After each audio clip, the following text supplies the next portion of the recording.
BRS పార్టీలో జరుగుతున్నటువంటి కుటుంబ కుంపటి గురించి, కూతురు తండ్రిని ఉద్దేశించి రాసినటువంటి లేఖ గురించి, అందులో పొందుపరిచినటువంటి అంశాల గురించి చాలా స్పష్టంగా మీడియా ముఖంగా తెలంగాణ ప్రజానికానికి చెప్పడం జరిగింది. తర్వాత అవి ఫేక్ లెటర్లని, లేకపోతే కాంగ్రెస్ పార్టీ నుంచి నేనే ఏదో తయారు చేసినా అని, లేకపోతే అందులో వాస్తవాలు ఏమీ లేవని, వాళ్ళ కింద ఉండి జీతాలు తీసుకుంటున్నటువంటి కొంతమంది సోషల్ మీడియా, తర్వాత కొంతమంది యూట్యూబ్ ఛానళ్ళు, తర్వాత వాళ్ళ ప్రచారం తప్ప వేరే ప్రజానికమో లేకపోతే ప్రజాస్వామ్యమో పట్టించుకున్నటువంటి కొంతమంది, ఇవన్నీ ఇదంతా కూడా ఒక ఫేక్ న్యూస్, ఫేక్ లెటర్లు అట్లాంటివి లేనే లేవు అని మాట్లాడితే, నిన్న విమానాశ్రయంలో స్వయాన కల్వకుంట్ల కవిత గారు ఆమె రాసినటువంటి లేఖ గురించి ప్రస్తావించినటువంటి అంశాన్ని నేను మళ్ళొకసారి గుర్తు చేస్తూ, ఆమె అక్కడికి ఆపకుండా కేసీఆర్ గారు దేవుడు లాంటి వాడు, కానీ ఆయన చుట్టుముట్టు కూడా దయ్యాలు చేరినాయి అనేటటువంటి ఒక అంశాన్ని ప్రస్తావించిండ్రు. ఈరోజు కాంగ్రెస్ పార్టీ ఇదే వేదిక నుంచి ఇంకొన్ని విషయాలు కూడా మేము ముందుకు తీసుకొని రాగలుగుతున్నాం. ఏమని, అసలు కన్న బిడ్డ తండ్రితోటి పంచుకోలేనటువంటి పరిస్థితులు, ఉత్తరాలు రాసి మరి చెప్పుకోవాల్సినటువంటి దుస్థితి, మరి ఆ దేవుడి పక్కన ఉంటున్నటువంటి ఏ దయ్యాలు కలిగించినాయి అనేటటువంటిది మనం మాట్లాడుకోవాలి. ఆమె దృష్టిలో, కవిత గారి దృష్టిలో కేసీఆర్ గారి పక్కనే ఉంటూ కన్న కూతురి యొక్క సమావేశాన్ని కూడా జరగనీయకుండా, తన మనసులోపటి మాటల్ని కూడా చెప్పనీయకుండా ఆపినటువంటి అతిపెద్ద దయ్యం ఎవరు అనంటే సంతోష్ రావు. కనీసం ఫోన్లు చేసినా తండ్రికి ఫోన్లు ఇయ్యలేనటువంటి పరిస్థితికి, చెప్పుకుందామనంటే చెప్పనియనటువంటి పరిస్థితికి కేసీఆర్ గారి పక్కనే ఎప్పుడు వండుకుంటా, ఎవరు మాట్లాడాలన్నా, ఎవరు కలవాలన్నా, ఎవరు ఏం చేయాలనో పరోక్షంగా ఈరోజు పార్టీని నిర్ణయిస్తున్నటువంటి శక్తిగా సంతోష్ రావు ముందుకున్నాడు. ఎమ్మెల్యేలు పత్రికలు ఈయనకి పోతామనంటే కూడా దర్శనానికి ధరలు పెట్టినటువంటి చరిత్ర ఆయన కుంతి అనేటటువంటిది ఇదే మీడియా ముఖంగా నేను చెప్తా ఉన్నా. ఇక కేటీఆర్ గారు ఈరోజు ప్రెస్ మీట్ పెట్టి ఆయన మాట్లాడిండు. ప్రజాస్వామ్యం అంట, ఇదో కొత్తగా చెప్పిండు అది పదం, ప్రజాస్వామ్యం. కాంగ్రెస్ పార్టీ నుంచి మేము ఒకటే అడుగుతా ఉన్నాం, కన్న కూతురు తండ్రితోటి మాట్లాడనీయని పరిస్థితి, ఉత్తరాలలో బాధలను పంచుకునేటటువంటి పరిస్థితి వచ్చింది అనంటే ఇది ఏ ప్రజాస్వామ్యం కిందకి వస్తుందో కేటీఆర్ గారు జవాబు చెప్పాలి. ఇప్పుడు మా పార్టీ ఉంది, ఎవరైనా కూడా వచ్చి మా పిసిసి అధ్యక్షులు గారిని కలవచ్చు, ఎవరైనా మాట్లాడవచ్చు. అది మంచి అయినా, చెడైనా, బాధ అయినా, ఇంకోటి ఏదైనా.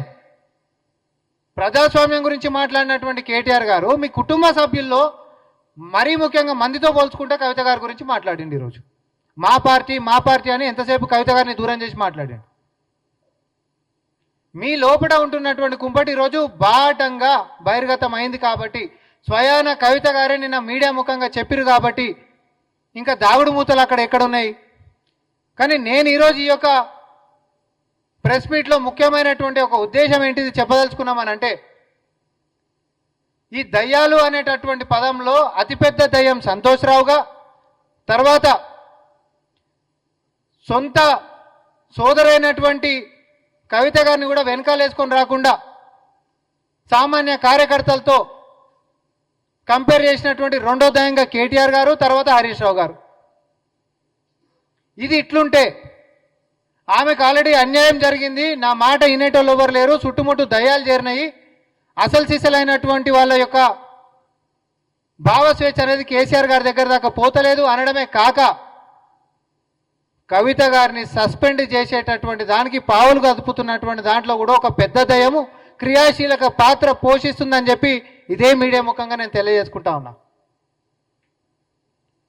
మరి అది సాయంత్రం కింటమా, రేపటి కింటమా, కానీ ఖచ్చితంగా, ఎందుకనంటే ఎప్పుడైనా అంతర్గతంగా ఉంటున్నటువంటి వ్యవహారాలని బాహటంగా మాట్లాడితే, రాజయ్య గారి దగ్గర నుంచి మొదలు పెట్టుకుంటే ఈటెల రాజేంద్ర గారి దాకా కూడా మరి చరిత్రను గిట్ట మనం బేరీజు వేసుకుంటే క్రమశిక్షణ చర్యలు తీసుకున్నటువంటి బీఆర్ఎస్ పార్టీ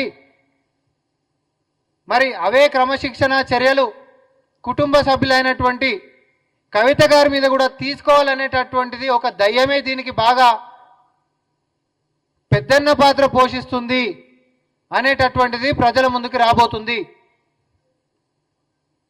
ఈరోజు ఎవరి బాధ వాళ్ళకి అయిపోయింది. పార్టీ అధ్యక్షుడి దాని గురించి ఊకే ఇదంతా కుటుంబ సభ్యుల పంచాయతీ ఎందుకు అని చెప్పి ఇంకో కొడుకైనటువంటి సంతోష్ రావు గారిని మరి పార్టీ అధ్యక్షుడి లెక్కనే పెట్టినా కూడా ఆశ్చర్యం ఏముండదు. పెట్టేటటువంటి యోచన కూడా వస్తుండొచ్చు, పెడుతుండొచ్చు కూడా. పంచాయతీ ముదిరితే ఈరోజు పాపం కేసీఆర్ గారి యొక్క పరిస్థితి ఎట్లయిపోయిందంటే ఆయన పెద్ద మనిషి అయి ఆయన కొంచెం మతిమరుపు కూడా, పొద్దున ఏదైనా గిట్ట మాట్లాడితే సాయంత్రం కాడలో సర్వ సహజం. ఏదైనా మర్చిపోతుంటాం, వయసు మీద పడ్డప్పుడు మర్చిపోతుంటాం. పక్కన ఉన్నటువంటి వ్యక్తులు నమ్మకస్తులు ఉండాలి, నమ్మకస్తులు ఉండి వాళ్ళ గుర్తు చేసేటటువంటి వ్యక్తులే ఉండాలి. కానీ ఈరోజు కేసీఆర్ గారి యొక్క బీఆర్ఎస్ పార్టీ యొక్క పరిస్థితులు చూస్తే తమిళనాడు దివంగత నేత మాజీ ముఖ్యమంత్రి జయలలిత గారి గుర్తొస్తుంది నాకైతే. సొంతోళ్ళు వెన్నుపోటు పొడిస్తే చివరికి ఒక పార్టీ అంతమెట్లయిపోయింది అనేటటువంటిది ప్రత్యక్ష ఉదాహరణ ఈరోజు జయలలిత గారు. సేమ్ అట్లాంటి పరిస్థితే తెలంగాణలో కూడా కల్వకుంట్ల చంద్రశేఖరరావు గారి దగ్గర కనిపిస్తూ ఉంది చాలా స్పష్టంగా. ఈరోజు ఆయన ప్రెస్ మీట్ కూడా పెట్టిండు, సుత్తి చెప్పిండు తప్ప దాంట్లో మాత్రం పెద్దగా తేల్చేటటువంటి అంశాలు లేకపోతే ప్రజలకు తెలియాల్సినటువంటి అంశాలు ఏమైతే మాకేం కనబడలేదు. కాబట్టి మమ్మల్ని కోవట్టులని ప్రజాస్వామ్యం అని విమర్శించేదానికంటే ముంగట వెన్నుపోటుదారులని పక్కనే పెట్టుకొని ఈరోజు కుటుంబాన్ని విచ్ఛిన్నం చేస్తుంటే కూడా చేతగానితనంగా చూస్తున్నటువంటి మీ యొక్క నిస్సహాయతని కాంగ్రెస్ పార్టీ మేము ఏం చేయగలుగుతాం? లాస్ట్కి వస్తే ఏంది అని అంటే పాపం అనేటోళ్ళమే తప్ప అంతకుమించి ఏం చేయనికే లేదుగా. అది మీ కుటుంబ పంచాయతీ. కాబట్టి కేటీఆర్ గారిని మేము ఒకటే చెప్తా ఉన్నాం, మమ్మల్ని ఇప్పటికైనా కూడా ఉత్తుత్త మాటలతోటి, పనికిరానటువంటి మాటలతోటి, అర్ధరహితమైనటువంటి అంశాలతోటి, ప్రజలని పక్కదారి పెట్టించేటటువంటి వాటితోటి ప్రెస్ ముందరికి వచ్చి మీ ఇజ్జత్ తీసుకోవద్దని చెప్పి సూచనలను ఇస్తూ సంతోష్ రావు గారిని మీ పార్టీ అధ్యక్షుడి లెక్క చేసుకోకుండా ఆపే ప్రయత్నాలు ఏమైనా ఉంటే మీరు చేసుకొని, మీకు నిజంగానే తోడగొట్టినటువంటి సోదరు మీద ఏమైనా ప్రేమ ఉంటే క్రమశిక్షణ చర్యలని ఆపుకునేటటువంటి ప్రయత్నం చేయాల్సిందిగా ఇప్పటికే బజారున పడ్డటువంటి మీ యొక్క రాజకీయ రణరంగం ఏదైతే ఉందో దానికి శుభం పోడు. మాకు సూచనలు ఇచ్చేదానికంటే ముందు మీరు అందరు కూడా ఒక సంధికి వచ్చి సంయమనంతో శాంతియుతంగా ముందుకు సాగాలని, ముసలితనానికి వచ్చినటువంటి కేసీఆర్ గారిని మనశ్శాంతి లేకుండా కుటుంబ సభ్యులు మొత్తం దయాలు విక్కదిన్నట్టు తినకుండా ప్రశాంతంగా ఉంచనీయాలని చెప్పి కాంగ్రెస్ పార్టీ హితబోధ చేస్తూ ఉంది.